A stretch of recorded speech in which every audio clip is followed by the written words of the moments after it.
Good morning all of you, welcome back to Hindi class. जैसा कि हमारा चैप्टर चल रहा था कविदेव, कविदेव का पहला कविता हम पढ़ चुके हैं, ठीक है। पहला सवैया था, आज हम दूसरा कवि शुरू करते हैं। कविदेव, जैसा कि हमने पढ़ा था कि श्री कृष्ण के पहले पद में क्या किया, राजसी सौंदर्य का वर्णन किया गया था, ठीक है। अब हम देखते हैं दूसरा, और हमने ये भी पढ़ा था कि रीतिकाल के कवि हैं ये, और रीतिकाल के ज़्यादातर कवियों ने क्या किया है, आश्रयदाताओं का गुणगान किया करते थे, ठीक है। लेकिन कविदेव ने उस परंपरा से बाहर निकलकर कुछ और अन्य सौंदर्य वाले काव्य भी लिखे हैं। जैसे श्री कृष्ण का पहला जो है राजसी सौंदर्य है ना, पाँव में घुंघरू बज रहे हैं, मधुर आवाज सुनाई दे रही है, ठीक है। और मुख चंद जुनाई, यानी उनके चेहरे पर जो मुस्कुराहट है वो चंद्रमा की चांदनी के समान नजर आ रही है। क्लियर, यहाँ तक हमारा हो चुका था। आज हम शुरू करते हैं हमारा दूसरा पैराग्राफ, ठीक है। दूसरा पद देखो, सबसे पहले हमने उसमें पिछली क्लास में भी जैसा कि मैंने बताया कि काव्य को शुरू करने से पहले उसका आधार पता करो कि क्या है, ठीक है, क्या कहना चाह रहा है, कौन कह रहा है। हमने उसमें पढ़ा था कि कविदेव श्री कृष्ण के राजसी सौंदर्य का वर्णन करते हुए कहते हैं कि, अब इस दूसरे वाले पद कवित्व में है कि कविदेव ने वसंत ऋतु आई है, ठीक है, वसंत ऋतु आई है। उस वसंत ऋतु आती है तो क्या होता है, वातावरण में चारों तरफ हरियाली छा जाती है, चारों तरफ वातावरण जो है आनंदमय हो जाता है, ठीक है, हरा भरा हो जाता है। तो जो वसंत ऋतु आई है उस वसंत को कविदेव ने एक शिशु के रूप में व्यक्त किया। शिशु, छोटा बालक जब आता है तो घर में खुशहाली छा जाती है ना। उसी प्रकार वसंत का जब आगमन होता है, वसंत के महीने का जब आगमन होता है तो चारों तरफ पशु पक्षी मानव सब में क्या होती है, खुशहाली छा जाती है। तो यहाँ पर कवि ने वसंत को एक शिशु के रूप में व्यक्त किया है, या मानवीकरण अलंकार है ना, शिशु बनाया है वसंत। जब हम मानवीय गुणों को प्राकृतिक गुणों से जोड़ते हैं तो वह मानवीकरण अलंकार होता है, ठीक है ना। तो एक शिशु, जिस प्रकार से एक शिशु को जब छोटा होता है तो छोटे कपड़े जो रहता है जिनको हम कहते हैं झिंगुला, वो जो पहनाया जाता है, जैसे माएँ उनको क्या करती है, उनको लोरी गाकर सुनाती है, और जो आस पड़ोस वाले आते हैं उसको दुलराते हैं, और क्या करते हैं, उसे यूँ हम ताली बजा बजा के, यूँ चुटकी बजा कर हम क्या करते हैं, उससे बातें करने की कोशिश करते हैं, ठीक है, हम उसके लिए बिछौना बिछाते हैं। तो इस सभी का वर्णन जो है कविदेव ने अपने इस कवित्व में किया है। लेकिन यहाँ बालक कौन है, वसंत ऋतु है, ठीक है। चलिए शुरू करते हैं। डार द्रुम पलना बिछोना, डार द्रुम पलना, ठीक है, ये पहली चीज। अलग अलग पार्ट में बांट कर देखोगे ना इसको तो सब समझ में आ जाएगा। डार द्रुम पलना, कविदेव वसंत ऋतु को शिशु के रूप में व्यक्त करते हुए कहते हैं कि डार द्रुम पलना, कि डार द्रुम यानी डालियां जो है, डालियों पर लटके हैं ये जो गुच्छे हैं, ये डालियों के, ठीक है, ये डालियों की, ये जो पेड़ की जो शाखाएं हैं, ठीक है, ये शाखाएं पलने का काम कर रही है। बच्चे को झुलाने के लिए क्या होता है, पालना होता है ना, वो पलना। तो डार द्रुम पलना, बसंत ऋतु, बसंत रूपी शिशु के लिए डालियों ने क्या किया है, डालियों का एक पलना सजाया गया है। क्योंकि पेड़ में जो है वसंत ऋतु आई है तो नई नई डालियां निकलती है, नई नई कोपलें निकलती है ना। तो उस डाल द्रुम का क्या लगाया है, पलना बिछाया है। और बिछोना, अब उस पल्ले में बिछाने के लिए कुछ ना बिछोना चाहिए, गिद्दी बिछाते हैं बच्चों के लिए, तो बिछोना नव पल्लव के। डाली तो हो गई है वसंत ऋतु का क्या, झूला, पलना, और ये जो डालियों पर ये जो नए नए पत्ते खिले हुए हैं ये सब क्या है, बिछोना। क्या है, बिछोना।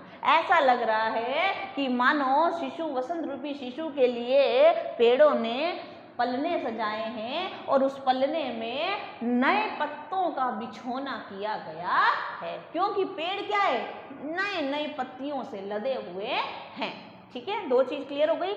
बिछोना है डालियों का, पलना है डालियों का, और बिछोना है पत्तों का, 9 पत्तों का। क्लियर? आगे देखो, सुमन झिंगुला सोहे। सुमन झिंगुला क्या है? सुमन झिंगुला। सुमन होता है फूल, क्या होते हैं? फूल। जो हम बच्चों को क्या क्या कराते हैं? झिंगुला। जो हम बच्चों को जबला पहनाते हैं, छोटे बच्चों के कपड़े को कहते हैं जबले, है ना? तो जो ढीले ढाले उनको जो सुहाएं, जिनसे गर्मी नहीं लगे, तो झूला, तो वो जबला क्या है?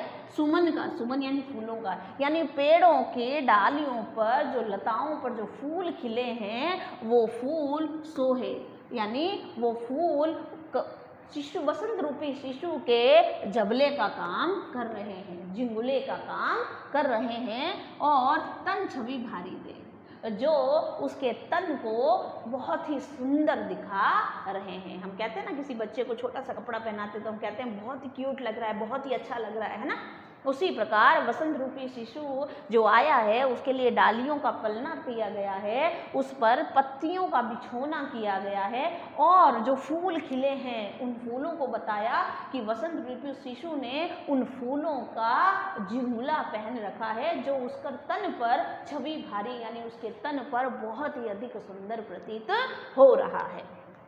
क्लियर? यहाँ तक देखो, इसको आराम से पढ़ोगे, एक एक लाइन को समझोगे तो समझ में आएगा। देव के कवित्व दोनों ही थोड़े जटिल हैं, थोड़े कठिन कहे जा सकते हैं, लेकिन उनको ध्यान से अगर सुन लिया, एक एक शब्दों को समझ लिया, तो आपका ये क्लियर है। अगला देखो, पवन झुलावे। अब बच्चा अगर पलने में सो रहा है तो कोई ना कोई तो उसे झुलाता है ना, तो यहाँ पर वसंत रूपी शिशु को पवन झुलावे, जो वसंत ऋतु में ठंडी ठंडी हवा चल रही है ना, जो पत्तों की डालियाँ ऐसे ऐसे हिल रही है हवा से, वो हवा क्या है? वो हवा उस बच्चे के पलने को झुला रही है। वसंत ऋतु में आने वाली हवा से जो ये डालियाँ क्या करती है? ऐसे ऐसे हिलती है। ये हिलने को क्या कह रहा है? कि पवन जो इस वसंत रूपी शिशु को झुला रहा है। केकी कीर बतरावे। केकी कीर, केकी माने होता है तोता, कीर माने होता है मैना। तोता और मैना जो है,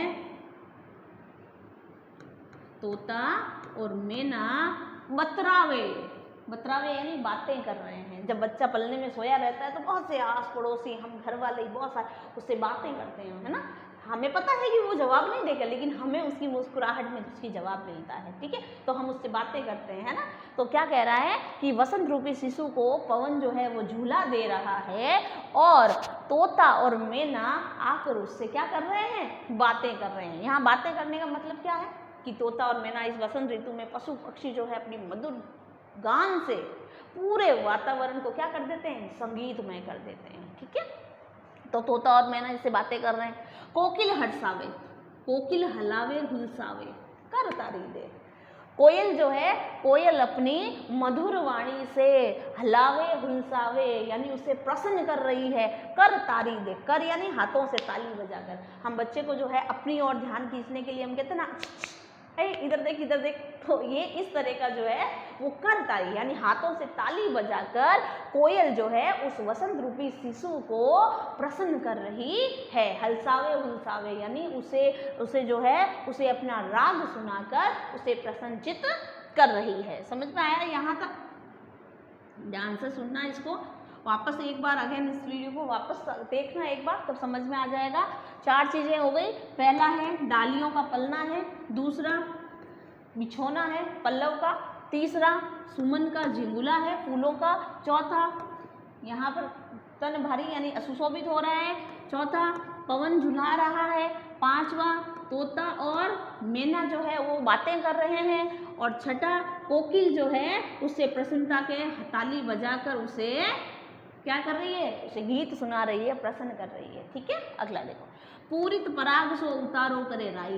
पूरित पराग, पूरित पराग होता है कि वसंत ऋतु में जो लताओं पर जो फूल खिले हुए हैं उन फूलों के मकरंद, पूरित पराग यानी जो फूल खिले हैं उनके अंदर के जो पराग होते हैं, उनके मकरंद होते हैं, वो पराग जो है वो चारों तरफ वातावरण के ऐसे उसके कण फैले हुए हैं, ऐसा लग रहा है मानो उतारो राई लोन। राई लोन कैसे? जैसे हम किसी बच्चे के नज़र लग जाती है, माएँ क्या करती है अक्सर, छोटे बच्चा रोने लग जाता है, नज़र लग जाती है तो क्या कहते हैं कि भाई चलो चलो चलो इसके जो है नज़र लग गई है, पारंपरिक जो टोटका होता है, हम राई और लून, राई और नमक लेकर बच्चों के चारों तरफ से अमार कर फेंक देते हैं कि भाई मेरे बच्चे की नज़र जो है वो उतर गई है ना। तो यहाँ पर वसंत रूपी शिशु की नज़र कौन उतार रहा है? पूरित पराग यानी जो फूलों की खुशबू है वो उसके कण चारों तरफ जो है ऐसे बिखरे हुए हैं, ठीक है। कैसे बिखरे हुए हैं? जैसे मानो उस वसंत रूपी शिशु के राई लून जो है कोई अमार कर डाल रहा है। समझ में आ गया? ध्यान से समझना इसको कि राई लून उतारे, कौन उतारा है? पूरित पराग, जो फूलों के जो मकरंद है, जो उसकी जो सुगंध है वो उसके कण चारों तरफ वातावरण में फैल कर राई लौंग उतारने का काम कर रहे हैं। राई लौंग उतारना यहाँ आप लिख सकते हो नजर उतारना, ठीक है, नजर उतारने का काम कर रहे हैं। हो गया यहाँ तक। कंजकली नायिका लतान सिर सारी दे, कंजकली नायिका, और वहाँ जो कलियां खिली गई है, जो कलियां खिली हुई है लताओं पर, जो कलियां खिली हुई है वो नायिका सिरदार सारी दे, ऐसी लग रही है कि वो कंजकली एक नायिका के समान बताई। नायिका कोई युवती, कंजकली को एक नायिका बताया है कि नायिका वसंत ऋतु में जो लता है वो लता क्या होती? लताएं क्या होती? बेलें, जो पेड़ों के सहारे चढ़ जाती है और अपने आप को पत्तों से लदे हुए रखती है, खूब सारे पत्ते आ जाते हैं उस पर। तो यहाँ कह रहा है कवि कि कंजकली जो नायिका है वो नायिका लतान से, वो नायिका जो है लताओं पर जो पत्ते हैं भरे हुए, वो भरे हुए पत्ते ऐसे लग रहे हैं मानो कंजकली नायिका ने अपने आप को साड़ी से ढका हुआ है। जैसे ये लता है, जैसे ये लता देखो, ये पेड़ की डाली है और यहाँ से ये लताएं निकल रही है ना। तो ये कंजकली नायिका हो गई और इस नायिका ने अपने आप को किससे ढक रखा है? पत्तों से। तो ऐसा लग रहा है मानो इस कंजकली नायिका ने, ये देखो ये फोटो लगा रखी, कंजकली नायिका ने अपने तन पर क्या पहन रखी है? साड़ी पहन रखी है। क्लियर? मदन महीप जो, मदन महीप, मदन होता है कामदेव, कामदेव भगवान होते हैं ना। कामदेव जो है वो प्रेम का प्रतीक होता है। किसका? प्रेम का प्रतीक, प्रेम का प्रतीक होता है, ठीक है। आप इसको यहां लिख सकते हो कामदेव, प्रेम, ठीक है। कामदेव को प्रेम का प्रतीक माना जाता है। मदन महीप जो, और मदन राजा बताया है, इसको प्रेम का राजा बताया है। कामदेव को प्रेम का राजा बताया गया है। और वसंत बालक ताही, जो प्रेम के राजा हैं कामदेव, उस कामदेव का पुत्र बताया गया है। किसको? वसंत को। किसको बताया है? वसंत को। ये प्रश्न आता है यहाँ पे कि कामदेव के पुत्र की संज्ञा किससे दी गई है? वसंत। क्यों? क्योंकि राजा जो है वो प्रेम का राजा है। किसका राजा है? प्रेम का राजा है। और वसंत उसका पुत्र है, जो वसंत आने पर सारे संसार में सारा वातावरण जो है वो प्रेममयी हो जाता है, खुशहाल हो जाता है। तो प्रेम के राजा कामदेव का पुत्र है वसंत, और इसीलिए ये चारों तरफ वातावरण में क्या कर रहा है? प्रेम फैला रहा है, ठीक है। तो मदन महीप जो, मदन रूप जो कामदेव जो राजा हैं उनके बालक के रूप में ये वसंत आया है। प्रातः ही जगावत, और इसे जो छोटा बच्चा सोता है ना, जब हम सुबह सुबह क्या चटकारी ऐसे चुटकी बजाकर उस छोटे बच्चे को उठाते हैं, तो यहाँ पर वसंत रूपी शिशु को प्रातः ही जगावत यानी सुबह सुबह कौन जगा रहा है? गुलाब चटकारी दे। गुलाब के जो फूल हैं वो इस वसंत रूपी शिशु को चटकारी यानी चुटकी बजाकर उठा रहे हैं। यानी पूरा के पूरा कवित्व जो है वो मानवीकरण अलंकार से लदा हुआ है। मानवीकरण अलंकार कि जब भी हम क्या करते हैं, मानवीय गुणों को, प्राकृतिक गुणों को कहते हैं ना कि वसंत रूपी शिशु रो रहा है। अब रोने का गुण किसका है? रोना हंसना मानव करता है। उसके गुणों को हमने प्राकृतिक वस्तुओं से जोड़ दिया, प्राकृतिक वस्तुओं को उसका रूप दे दिया, तो ऐसा अलंकार क्या होता है? मानवीकरण। और यहाँ तो पूरा बता दिया, कोयल बोल रही है, ठीक है। और जो है पवन जो है वो झूला दे रहा है। अब झूला देने का काम गुण किसके हैं? ये सारे ये मानव के हैं। तो मानव के गुणों को इनसे जोड़ा है प्राकृतिक वातावरण से, तो कौन सा अलंकार? मानवीकरण अलंकार। ठीक है। यहाँ आपका ये होता है कवित्व, ये इसका भावार्थ है, देख लेना, इसको एक बार अच्छे से वापस पढ़ लेना। ठीक है। कवि प्रस्तुत कवित्व में बसंत को एक नव शिशु के रूप में दिखाया गया है। उनके अनुसार पेड़ की डालियां वसंत रूपी शिशु के लिए पालने का काम कर रही है। ठीक है। वृक्ष की पत्तियां पालने में बिछोने की तरह बिछी हुई है। दूसरी फूलों से लदे हुए गुच्छे जो है बच्चों के ढीले ढाले कपड़े के रूप में प्रतीत हो रहे हैं। वसंत रूपी बालक को पवन बीच बीच में आकर झूला दे रही है और तोता और मैना उससे क्या कर रहे हैं? बातें कर रहे हैं। ठीक है।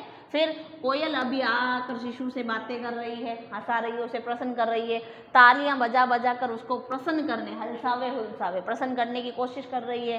पुष्प से लदी हुई लताएं जो है वो साड़ी की तरह दिख रही है, जो ऐसी प्रतीत हो रही है कि नायिका ने उसे सिर तक पहना हुआ है। नायिका ने कोई साड़ी है वो पूरी सिर तक पहनी हुई है।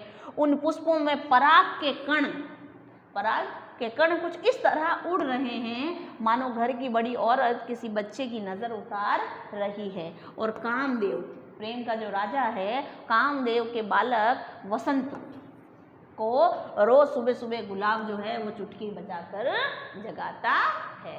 ठीक है। यहाँ आपका ये समाप्त। अगला ले लेते हैं, इससे लास्ट और अंतिम है सवैया। ठीक है।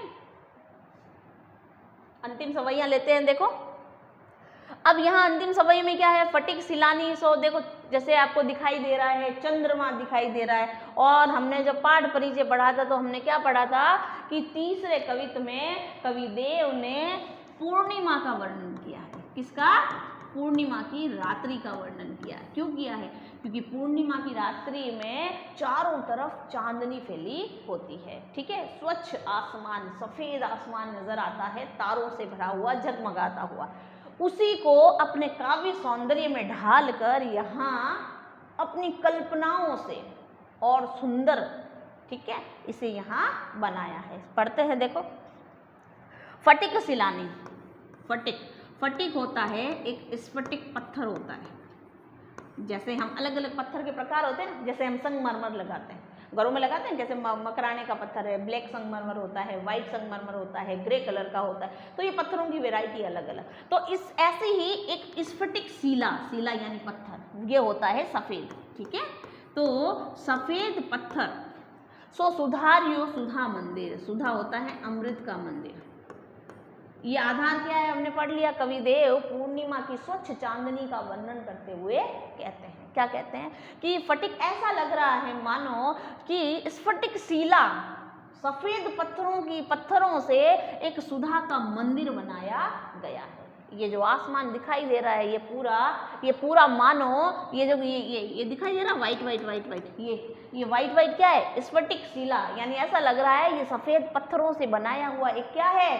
सुधा का मंदिर है, अमृत का मंदिर है। चांदनी पूर्णिमा की है, अमृत बरसा रही है, तो ऐसा लग रहा है ये पूरा मंदिर सफेद पत्थरों से बना हुआ अमृत का मंदिर है। ठीक है। आगे उदधी दधी। देखो उदधी यानी होता है समुद्र। क्या होता है? समुद्र। और दधी माने होता है दही। दधी माने दही। तो क्या कह रहा है? दही भी कैसा होता है? सफेद। देखो पूरा वर्णन सफेद का किया है, क्योंकि चांदनी रात है ना। चंद्रमा जो चमक रहा है उसकी चांदनी सफेद, तारे जो आसमान में चमक रहे हैं वो सफेद। ठीक है। और पूरी चंद्रमा से, चांदनी से जो वातावरण हो रहा है वो पूरा सफेद।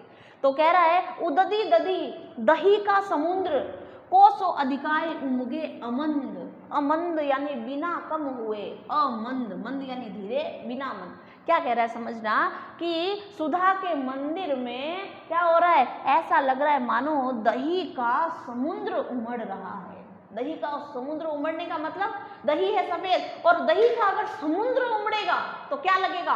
पूरा का पूरा वाइट। और दही के समुद्र की संज्ञा किसको दी है? पूर्णिमा के चांद को, जो चांदनी पूरे आसमान में फैला रहा है। कवि को इस पूर्णिमा के चंद्रमा की चांदनी में फैला हुआ ये मंदिर कैसा लग रहा है? ऐसा लग रहा है मानो दही का समुद्र उमड़ रहा है। ठीक है।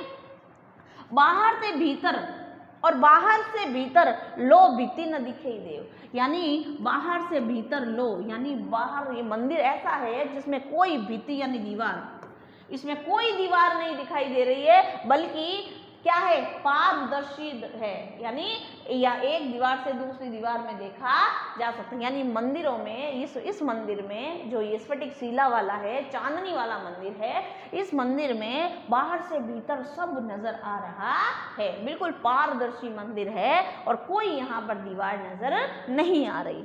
दूध को फेन सो फैलियो, दूध को फेन सो। अब देखो बार बार अलग अलग संज्ञाएं दी हैं यहाँ कवि देव ने अलग अलग प्रकार से। पहले बताया दही का जो है समुद्र उमड़ रहा है, मानो स्फटिक शिला से बना हुआ मंदिर है जिसके बाहर भीतर कोई दीवार नहीं है, सिर्फ पारदर्शी है, ठीक है, पूरी दीवारें क्या है, पारदर्शी है, ठीक है, जो हम देख सकते हैं एक दूसरे।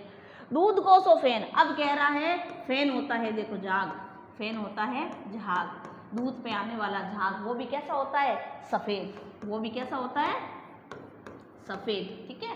तो कह रहा है कि दूध सो फैन फैलियो आंगन फर्श बंद, यानी पूरा फर्श मंदिर का, ये वाला पूरा फर्श, ये देखो ये वाइट वाइट दिख रहा है, ये पूरा फर्श ऐसा लग रहा है मान लो इस पूरे फर्श पर, इस मंदिर के फर्श पर दूध को फैन यानी दूध का झाग बिखरा हुआ है, पूरी सफेदी है ना, तो सफेदी को कंपेयर कर रहा है किस से, दही के समुद्र से किया, अब कंपेयर कर रहा है किससे, दूध के झाग से। तो ऐसा लग रहा है ये पूरा फर्श बंद यानी पूरा फर्श जो है दूध के झाग से फैला हुआ है। तारासी तरुणी, उपमा अलंकार है, तारासी तरुणी यानी तारासी तरुणी तामे थाड़ी झिलमिल होती, यानी ऐसा लग रहा है आसमान में जो तारे हैं ना, जो तारे चमक रहे हैं, ये सारी तरुणी यानी युवतियां चारों तरफ इस चंद्रमा के चारों तरफ खड़ी हैं, यानी ये चंद्रमा चमक रहा है चांदनी, और इसके चारों तरफ ये जो दिख रहे हैं छोटे छोटे तारे, ये वाले तारे जो दिखाई दे रहे हैं, ये तारे ऐसे दिख रहे हैं तारासी तरुणी, तारों के समान तरुणी यानी युवतियां तामे खड़ी ठाड़ी यानी इनके बीच में इस मंदिर में खड़ी हुई हैं।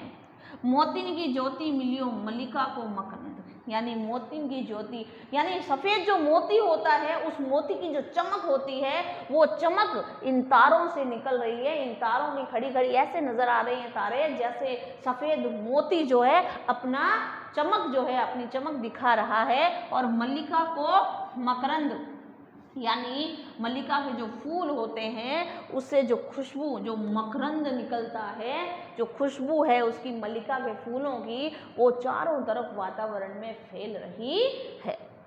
आरसी से अंबर, आरसी होती है धरती, आरसी होती है धरती, क्या होती है, धरती।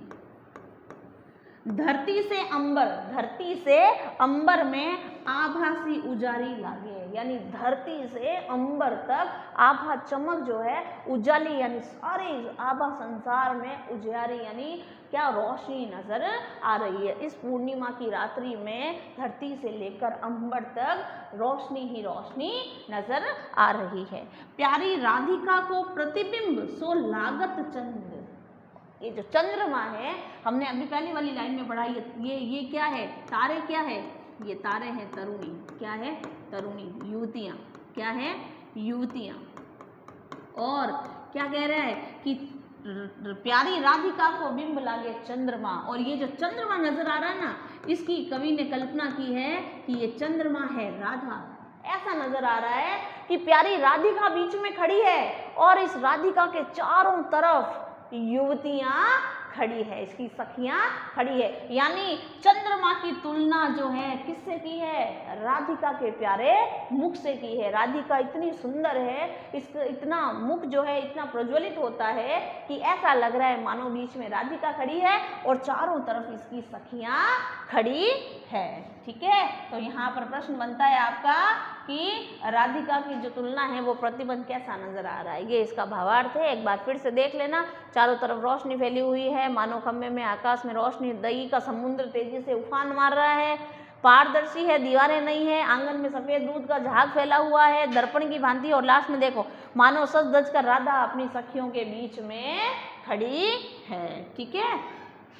यहाँ आपका दोनों कविता इसके समाप्त होते हैं। इसको एक बार भावार्थ को अच्छे से देख लेना, समझ में आ जाएगा। Thank you.